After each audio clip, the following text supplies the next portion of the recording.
Hello, traders. FX Pip Collector here. Today is Monday, November 10th, and this is my analysis for the pound yen. And we're on the daily time frame, working down to the 1 hour. So on the daily, I've been saying for a while that this move down is likely just a pullback to this move up.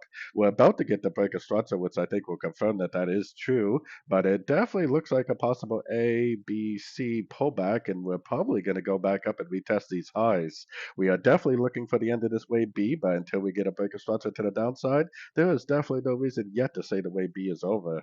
Going down to the 1 hour time frame, I think this whole move up that we're currently in is tuned correctly to about the 30 to 1 hour time frame, 30 minute to 1 hour. So if we get a break of structure to the downside on this time frame, I definitely would start looking for shorts again.